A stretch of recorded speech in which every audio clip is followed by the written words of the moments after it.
Hello ವೀಕ್ಷಕರೇ, ನಮಸ್ಕಾರ. ನಮ್ಮ ಫುಡ್ ರೆಸಿಪಿ ಯೂಟ್ಯೂಬ್ ಚಾನಲ್ಗೆ ತಮಗೆಲ್ಲರಿಗೂ ಸ್ವಾಗತ. ಸ್ನೇಹಿತರೆ, ನಾನಿವತ್ತು ತುಂಬ ಸುಲಭವಾಗಿ ಹಾಗೂ ರುಚಿಕರವಾಗಿ ಪುಳಿಯೋಗರೆಯನ್ನು ಮಾಡ್ತಾಯಿದ್ದೀನಿ. ಮಾಡೋದು ಹೇಗೆ ಅಂತ ನೋಡೋಣ. ಮೊದಲಿಗೆ ಯಾರೆಲ್ಲ ವೀಡಿಯೋ ನೋಡ್ತಾಯಿದ್ದೀರಾ ದಯಮಾಡಿ ಸಬ್ಸ್ಕ್ರೈಬ್ ಆಗಿ ಹಾಗೂ ವೀಡಿಯೋನ ಕೊನೆವರೆಗೂ ನೋಡಿ. ಸ್ನೇಹಿತರೆ, ನಾನು ಮನೆಯಲ್ಲೇ ಪುಳಿಯೋಗರೆ ಪೌಡ್ರನ್ನ ಮಾಡ್ಕೊಂಡಿದ್ದೀನಿ. ಇದನ್ನು ಮಾಡೋದು ಹೇಗೆ ಅಂತ ಮುಂದಿನ ವೀಡಿಯೋದಲ್ಲಿ ತೋರಿಸ್ತೀನಿ. ಈ ಪೌಡ್ರನ್ನ ತುಂಬ ಸುಲಭವಾಗಿ ಒಂದು 10 ನಿಮಿಷದಲ್ಲಿ ಮನೆಯಲ್ಲೇ ಮಾಡ್ಕೋಬೋದು. ಇರಲಿ, ವಿಡಿಯೋಗೆ ಬರೋಣ. ಮೊದಲಿಗೆ ನಾನೀಗ ಒಂದು ನಿಂಬೆಹಣ್ಣಿನ ಗಾತ್ರದ ಹುಣಸೆಹಣ್ಣು ತಗೊಂಡು ಬಿಸಿ ನೀರಿಗೆ ಹಾಕಿ ಒಂದು 10 ನಿಮಿಷ ನೆನೆ ಹಾಕ್ತಿದ್ದೀನಿ. ನಂತರ ಸ್ಟವ್ ಮೇಲೆ ಒಂದು ಪಾತ್ರೆ ಇಟ್ಟು ಪಾತ್ರೆ ಬಿಸಿಯಾದ ನಂತರ 3 ಸ್ಪೂನ್ ಆಗೋಷ್ಟು ಅಡುಗೆ ಎಣ್ಣೆ, 4 ರಿಂದ 5 ಸ್ಪೂನ್ ಆಗೋಷ್ಟು ಕಡಲೆಬೀಜ, ಜೊತೆಗೆ ಸ್ವಲ್ಪ ಗೋಡಂಬಿನ ಸೇರಿಸ್ತಾ ಇದ್ದೀನಿ. ನೀವು ಗೋಡಂಬಿ ಬೇಕು ಅಂದರೆ ಸೇರಿಸ್ಬೋದು, ಬೇಡ ಅಂದರೆ ಸ್ಕಿಪ್ ಮಾಡ್ಬೋದು. ನಂತರ 2 ಗೋಲ್ಡನ್ ಕಲರ್ ಬರೋವರೆಗೂ ರೋಸ್ಟ್ ಮಾಡ್ಕೋತೀನಿ. ಈ ರೀತಿ ಕಡಲೆಬೀಜನ ರೋಸ್ಟ್ ಮಾಡಿ ಕೊನೆಯಲ್ಲಿ ಸೇರಿಸೋದ್ರಿಂದ ಆ ಕಡಲೆಬೀಜದ ಕ್ರಿಸಿಪಿ ಹಾಗೆ ಇರುತ್ತೆ, ತುಂಬ ಚೆನ್ನಾಗಿರುತ್ತೆ. ನೀವು ಕೂಡ ರೀತಿ ಮಾಡ್ಕೊಳ್ಳಿ. ರೋಸ್ಟ್ ಆದಂಥ ಕಡಲೆಬೀಜನ ಬೇರೆ ಬೌಲ್ಗೆ ಎತ್ತಿಟ್ಕೊತಾ ಇದ್ದೀನಿ. ವೀಕ್ಷಕರೇ, ಈಗ ಅದೇ ಪ್ಯಾನ್ಗೆ 1 ಸ್ಪೂನ್ ಆಗೋಷ್ಟು ಸಾಸಿವೆ, 2 ಸ್ಪೂನ್ ಆಗೋಷ್ಟು ಕಡಲೆಬೇಳೆ ಹಾಗೂ 1 ಸ್ಪೂನ್ ಆಗೋಷ್ಟು ಉದ್ದಿನಬೇಳೆನ ಸೇರಿಸ್ಕೊತಿದ್ದೀನಿ. ಇದನ್ನು ಸೇರಿಸೋದ್ರಿಂದ ತುಂಬ ಚೆನ್ನಾಗಿರುತ್ತೆ. ವೀಕ್ಷಕರೇ, ಆದಷ್ಟು ಮೀಡಿಯಂ ಫ್ಲೇಮ್ನಲ್ಲೇ ಈ ಪುಳಿಯೋಗರೆಗಳನ್ನ ಮಾಡ್ಕೋಬೇಕಾಗುತ್ತೆ. ಯಾಕಪ್ಪ ಅಂದರೆ ಇದು ಬೇಗ ಸಿಯೋದ್ರಿಂದ ಅಥವಾ ರೋಸ್ಟ್ ಆಗೋದ್ರಿಂದ ಮೀಡಿಯಂ ಫ್ಲೇಮಲ್ಲಿ ಮಾಡ್ಕೊಳ್ಳಿ. ಹಾಗೂ ಒಂದು ಬೆಳ್ಳುಳ್ಳಿನ ಸಿಪ್ಪೆ ತೆಗೆದು ಸಣ್ಣದಾಗಿ ಜಜ್ಜಿ ಸೇರಿಸ್ಕೊತಾ ಇದ್ದೀನಿ. ಜೊತೆಗೆ ಸ್ವಲ್ಪ ಹಿಂಗನ್ನ ಸೇರಿಸ್ಕೊತಾ ಇದ್ದೀನಿ. ಹಾಗೂ ಒಂದು ಚಿಟಿಕೆಯಷ್ಟು ಅರಿಶಿಣ ಪುಡಿ ಮತ್ತು 2 ಖಾರದ ಮೆಣಸಿನಕಾಯಿ ಹಾಗೂ 2 ಗುಂಟೂರು ಮೆಣಸಿನಕಾಯಿನ ಸೇರಿಸ್ಕೊತಾ ಇದ್ದೀನಿ.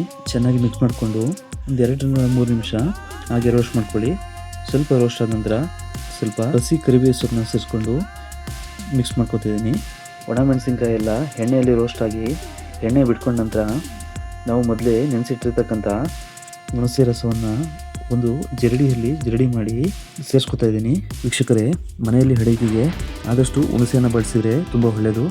ಏನಕ್ಕಪ್ಪ ಅಂದರೆ ಟೊಮೊಟೊಗೆ ತುಂಬ ಔಷಧಿ ಹೊಡೆಯೋದ್ರಿಂದ ಅದು ಅತಿ ಹೆಚ್ಚು ಆರೋಗ್ಯದ ಮೇಲೆ ತುಂಬ ಪರಿಣಾಮ ಬೀರುತ್ತೆ. ಆದ್ದರಿಂದ ಈ ಹುಣಸೆ ಮರಕ್ಕೆ ಆಗಲಿ ಯಾವುದೇ ಔಷಧಿ ಹೊಡೆಯೋದಿಲ್ಲ. ಟೊಮೊಟೊ ಬದಲಿಗೆ ಆದಷ್ಟು ಹುಣಸೆ ಹಣ್ಣನ್ನು ಬಳಸಿ, ತುಂಬ ಒಳ್ಳೆಯದು. ಈಗ ವಿಡಿಯೋ ಬರೋಣ. ಹುಣಸೆ ಹಣ್ಣಿನ ರಸ ಎಲ್ಲವನ್ನು ಸೇರಿಸ್ಕೊಂಡ ನಂತರ ನೀವು ಯಾವ ಪ್ರಮಾಣದಲ್ಲಿ ನೀರು ಬೇಕು ಅಷ್ಟನ್ನು ಈಗ ಸೇರಿಸ್ಕೋಬೋದು.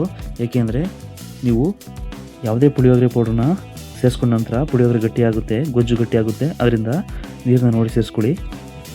ನಾನು ಈ ಪುಳಿಯೋಗರೆ ಗೊಜ್ಜಿಗೆ 1 ಸ್ಪೂನ್ ಆಗೋಷ್ಟು ಬೆಲ್ಲನ ಸೇರಿಸ್ಕೊತಿದ್ದೀನಿ.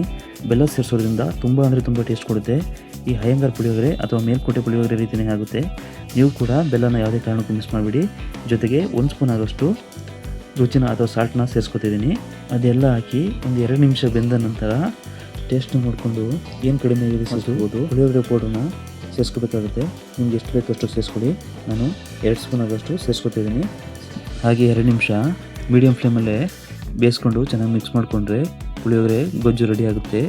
ಆಗಲೇ ಇದು ಘಮ ಘಮ ಅಂತ ಇದೆ, ಎಣ್ಣೆ ಎಲ್ಲ ಬಿಟ್ಕೊಳ್ತಾ ಇದೆ. ನಾನು ಈಗ ಮೊದಲಿಗೆ ಎಣ್ಣೆಯಲ್ಲಿ ಕರೆದಿಟ್ಟಿರ್ತಕ್ಕಂಥ ಕಡಲೆಬೀಜ ಹಾಗೂ ಗೋಡಂಬಿನ ಗೊಜ್ಜು ತೆಚ್ಚಿ ಸೇರಿಸ್ಕೊಂಡು ಚೆನ್ನಾಗಿ ಮಿಕ್ಸ್ ಮಾಡ್ಕೊತಾ ಇದ್ದೀನಿ. ಎಲ್ಲ ಮಿಕ್ಸ್ ಆದ ನಂತರ ನಾನು ಸ್ವಲ್ಪ ಪುಳಿಯೋಗರೆ ಗೊಜ್ಜನ್ನ ಒಂದು ಬೇರೆ ಬೌಲ್ಗೆ ಹಾಕ್ಕೊಂಡು ಪ್ಯಾನಲ್ಲಿ ಇರ್ತಕ್ಕಂಥ ಗೊಜ್ಜಿಗೆ ನಾನು ರೈಸ್ನ ಹಾಕ್ಕೊಂಡು ಮಿಕ್ಸ್ ಮಾಡ್ಕೊತಾ ಇದ್ದೀನಿ.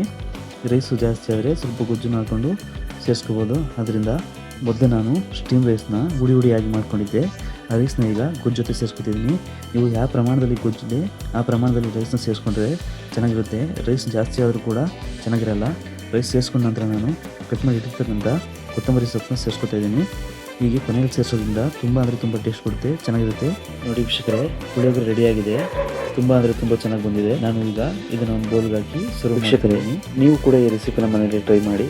ಈ ವಿಡಿಯೋ ಹೇಗಿತ್ತು ಅಂತ ಕಮೆಂಟ್ ಮಾಡಿ ಹಾಗೂ ದಯವಿಟ್ಟು ಸಬ್ಸ್ಕ್ರೈಬ್ ಮಾಡೋದನ್ನು ಮಾತ್ರ ಮರಿಬೇಡಿ. ವಿಡಿಯೋ ನೋಡಿದ್ದಕ್ಕಾಗಿ ಧನ್ಯವಾದಗಳು. ಮುಂದಿನ ವಿಡಿಯೋದಲ್ಲಿ ಸಿಗೋಣ. ನಮಸ್ಕಾರ ವೀಕ್ಷಕರೇ.